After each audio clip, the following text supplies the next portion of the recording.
To begin your koru, you want to start by drawing a large spiral somewhere on your paper. It's a good idea to make it go all the way off the edge. After you make your spiral, you can add another line next to it so that it looks like a shape instead of just a line. Next, think about how you're going to add other designs. You should think about designs that feel like they belong in the same family. So adding other variations of spirals are a good plan, but not your only option. You can also think about adding leaf shapes or just other kind of organic curving forms. Organic shapes are the kind of shapes we find in nature, not the kind of shapes we talk about in math class that have, regular angles and corners like squares, rectangles, triangles, etc. After you have your main drawing planned out, then you can begin to add some detail. So you can think about adding some type of a shape to break up, larger shapes, creating smaller sections where you'll be able to add color. So you can create patterns or something like that. Here I'm adding kind of a leaf shape inside of one of my spirals.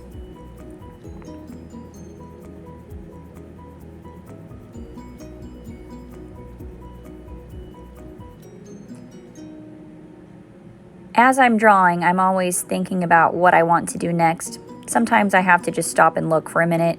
Sometimes I try something and it doesn't work, and I erase it and then try something else. You do want to make sure to not press really hard because it can engrave your paper.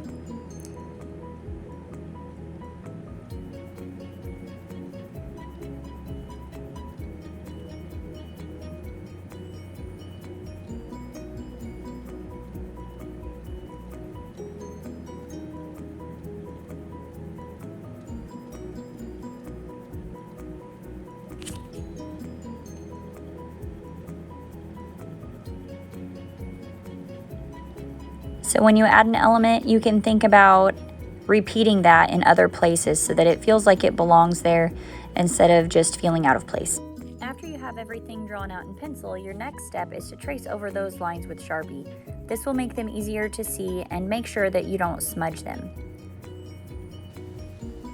Trace carefully, trying to get smooth edges. If you end up with a weird point or something that's not smooth, just go back over it and try to smooth it out. If you get outside the lines, make the line a little bit wider so you can put it back inside.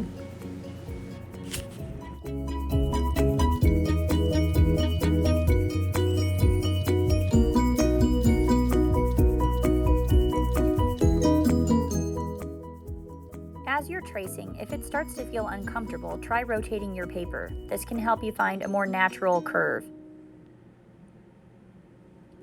Make sure that your lines go all the way to the edges of your paper, but if you're concerned about getting marker on the table, grab a piece of scratch paper or one of the pieces of large white copy paper in the boxes in front of the sink and just put that underneath. Then the table will stay clean.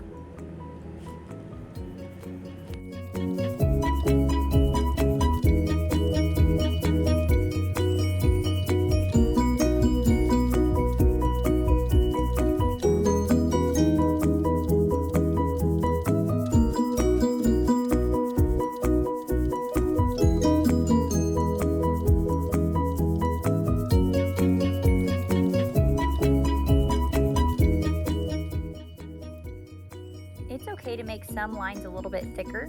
Adding weight to it makes it feel less like a coloring book and more like a fine art drawing. Just make sure it's smooth where you go back over it. Of course, you could use a bigger Sharpie from the beginning instead of using an ultra fine point like I'm using in this demonstration. If the Sharpie in your bag is dried out, there are black Crayola markers in a box on the white table, and you can use one of those too. Just remember that the Crayola markers could smudge if your hand gets wet.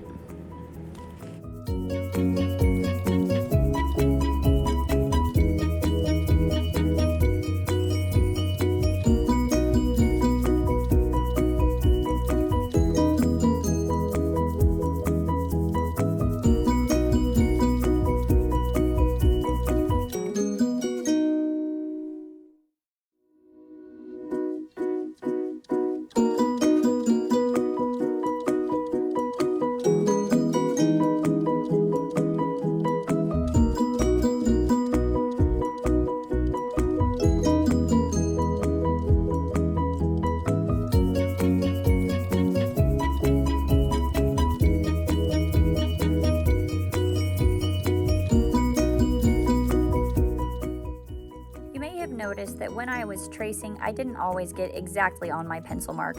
That's okay, because after you finish tracing with ink, you're going to use an eraser to go back and clean up any lines that are showing that you don't need anymore. It's better to use a big pink eraser for this job than an eraser on the end of your pencil. Sometimes the small erasers can cause weird marks. Once I was done erasing, I noticed that my thick line kind of stopped in a weird spot, so I decided to go back and make it a little bit thicker, pulling that out so it made more sense. So make sure you look over your drawing and see if there's anything that you need to add or change or smooth out before moving on to adding color.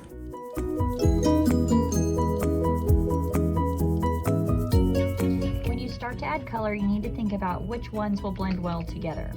Colors that are side by side on the color wheel are called analogous colors. So red, orange, and yellow are analogous. There's also red-orange that can go in the middle. Yellow goes into green, to blue, to purple, and then back around. Brown is actually made from orange, so those colors will blend well too. If you mix colors that are opposite on the color wheel, such as red and green, you'll create a brown. So if you do that, make sure that's what you really want to do. When you start to add color, think about kind of an overall color scheme. We know that Koru represents new life and growth, so green is often used, but you're not limited to green. I'm going to start with a little bit of it though. And first I'm going to go around the edges of the part that I want to color in. And then I'm going to eventually start to blend in more colors. So I can kind of fade, making a round mark there because it's a round shape, but I can fade it out, and then I can come back and mix in another color. So I'm gonna mix in some yellow, and I want it to be smooth blending from yellow to green. One of the goals of this assignment is to learn to apply your colored pencil so that you can blend colors and put it down smoothly and stay inside the line. So your craftsmanship is going to be really, really important when we go to do the assessment. So make sure you are taking your time, you're blending and layering. Colored pencils are designed to layer instead of just pressing as hard as you can from the beginning. That tends to leave like gouges in your paper, and it just doesn't look very nice to you. It's better to build up layers a little bit at a time. You may notice if you drew something with pencil and then erased it, it leaves a gap over it where it kind of engraved your paper. That's kind of just part of it. You can't really avoid it unless you just never have to erase anything. So don't stress out about that part too much. Normally I would probably do all of the green at once, but I'm gonna stop here in a minute and then speed up this video as I want you to be able to see. I'm also gonna take a dark green. I think I wanna do dark green around the edges so it kind of fades from dark to light. That's the other thing I wanna see with colored pencils, is not only blending colors to fade from one to the other and to kind of create new colors, but also to create a value range to get light and dark by how you're applying your colors.